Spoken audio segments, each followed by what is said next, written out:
Yeah, hi, it's Tilda from the Ori Mill, and welcome back to my Woolly Ramble. This is episode 6, and I'm going to tell you this time about what I've been up to this past week, or Monday to Thursday. You won't see my work in progress or my finished projects this time, but this is really exciting.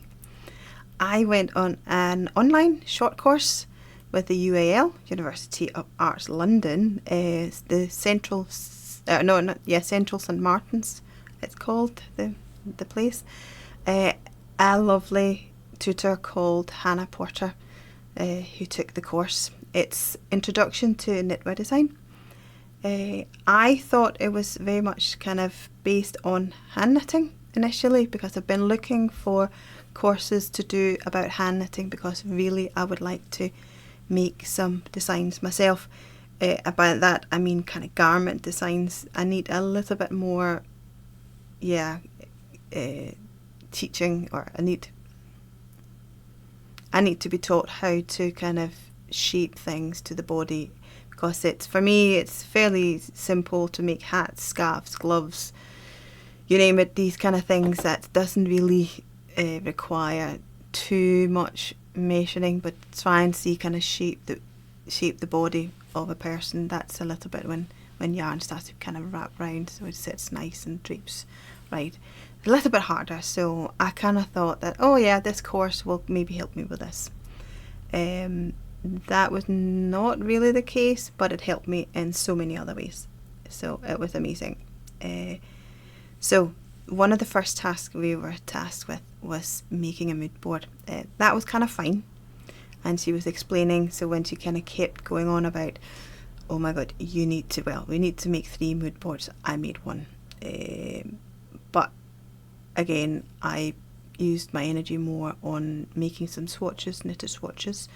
You can see that in a night, trying to make 2 to 4 swatches can be actually quite time consuming. Plus then we had to draw up 8 designs and lay them out and stuff. I was like super overwhelmed. I didn't know how I was even going to manage all this. Yeah, I was actually nearly having a heart attack when she said 8 designs.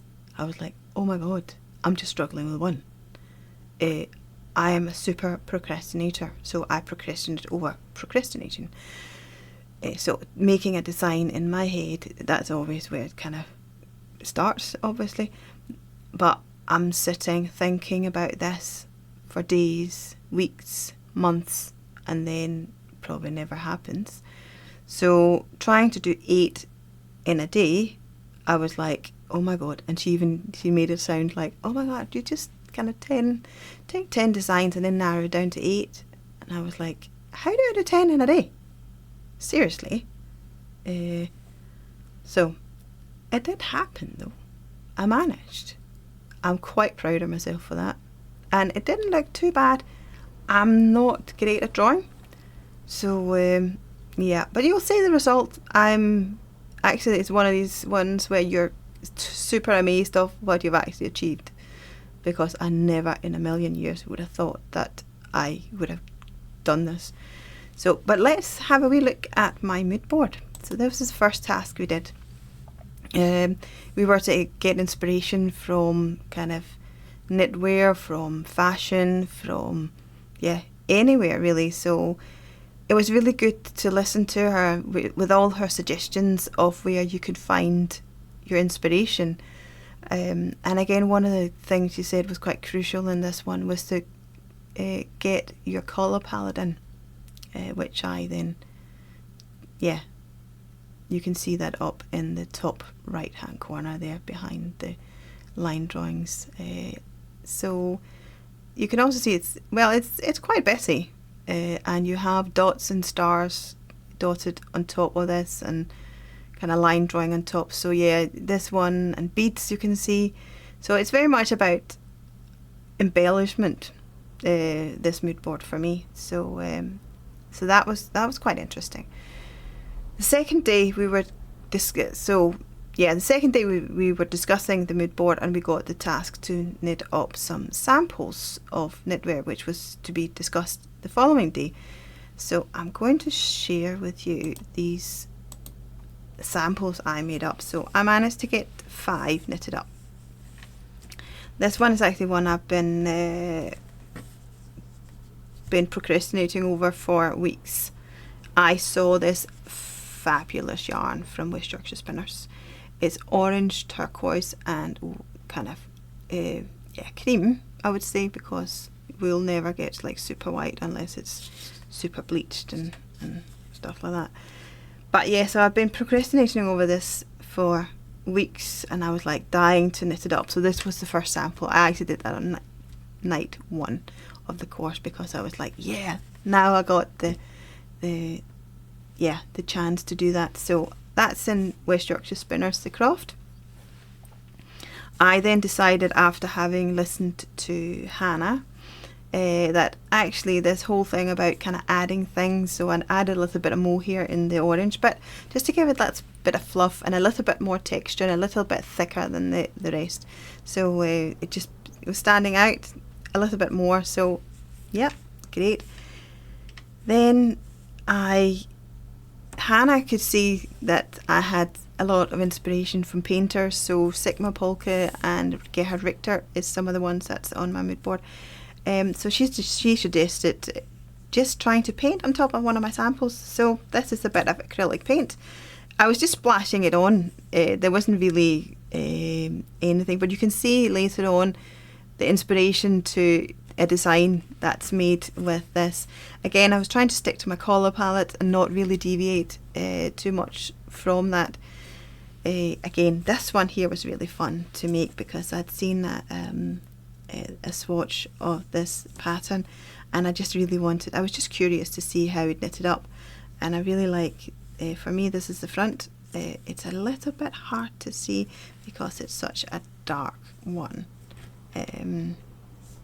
But yeah, I'm really intrigued. So the Sigma Polka picture you see in the middle of my mood board, that's this kind of texture is kind of based on that idea.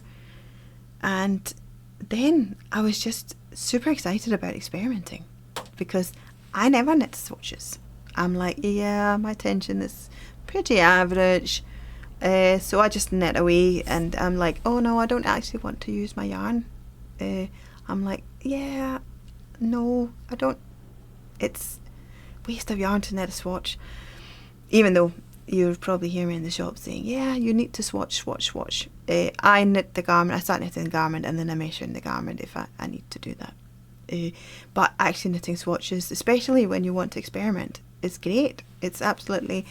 So this one here, I just decided to make some random holes. I knitted in some scrap yarn. So if anyone knows how to do what's it called, an afterthought heel when you're knitting socks, this is the method I've used here. So knit in a bit of scrap yarn that can then be pulled out and all the live stitches can be put on needles, and I had double pointed needles I was kind of knitting round with. So again, I think this looks a little bit like a face. So I knitted this one first and then I knitted that one. Then I thought, oh, that looks like a mouth. That looks like an eye. So I put another eye over there. Decided to go for like a triangle here for a wee nose. And then this one is actually crocheted. So that's the wee cheek. So a bit of a kind of an abstract face.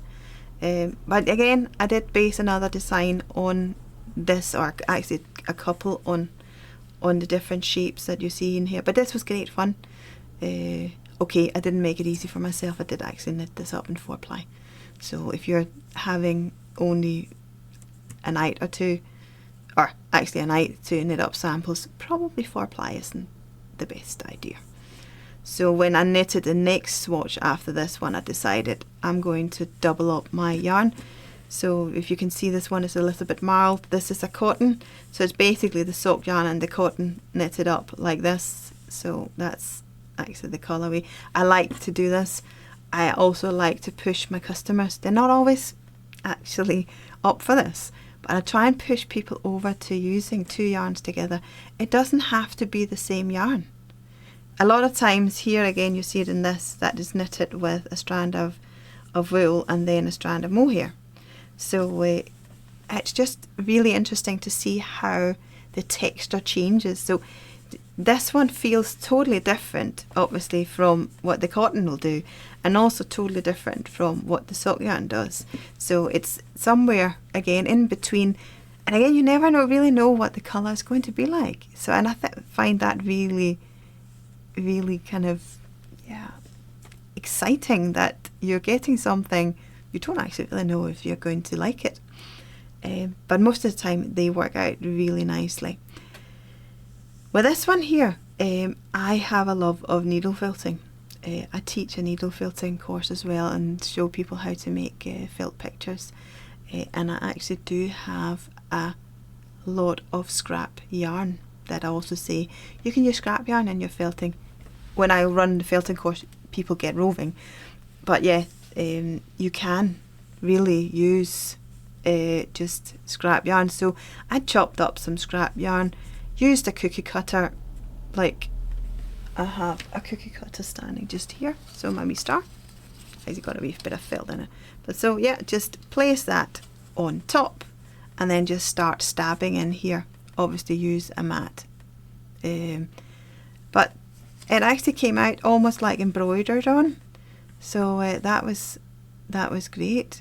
I just love that really kind of almost painterly effect that they gave me. So yeah, I'll definitely be swatching. And yeah, I probably, if it had been another course, I probably wouldn't have gone this far.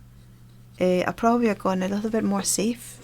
So I think actually looking at fashion, and we were looking a lot about high fashion, and that was just brilliant because it's about experimenting and just going for it. So one thing I would say with this course as well, it is quite short. I think you can, there's two. I was in looking today at what they were offering. They were offering this really short one over 4 days.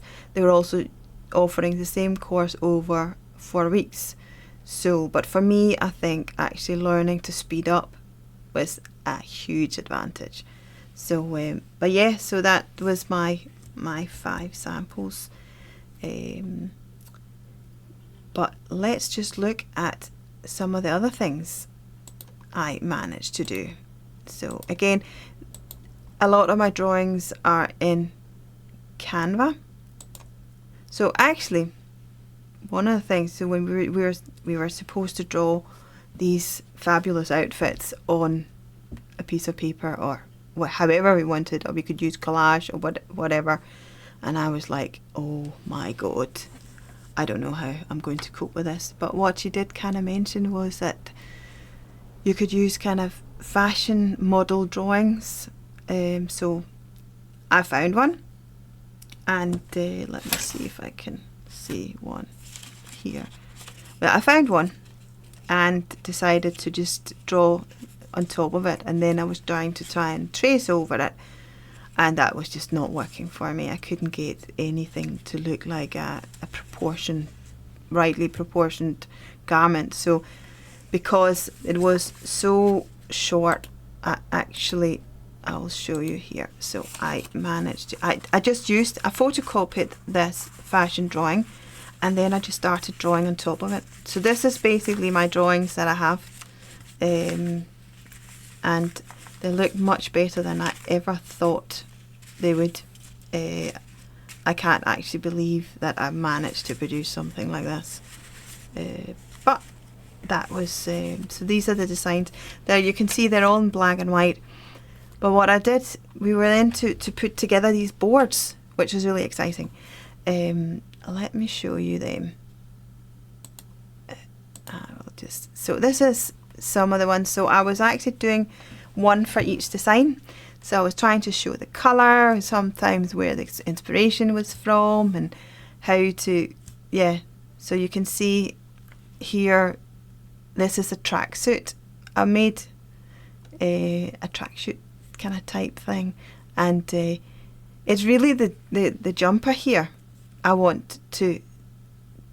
That's the one I want to show people, the jumper. But I thought, I'm in this course, obviously you need to kind of do something a little bit crazy. So I thought, tracksuit trousers in wool, maybe not the best idea, but it's a little bit wacky, isn't it? So yeah, just, and it's actually just a drawing, you know, so it's you can draw anything, you know, you don't have to make it. And again, you can see some really kind of chunky cardigan, a chunky kind of jumper, a really cropped one. I thought that was quite cool. And then there's this kind of, I don't know, this dress with all these baubles. They're meant to be kind of in different sizes, different colours. So I was actually quite amazed that I managed to make something like this, because again, I had never in a million years thought I'd be able to come up with some of this. But obviously I had another 4 designs here, so you can see all my swatches are going alongside all my drawings, and you can see the colour. So the colours this is in Canva. I have not obviously had time to sit and colour these ones in, so these are all produced in Canva.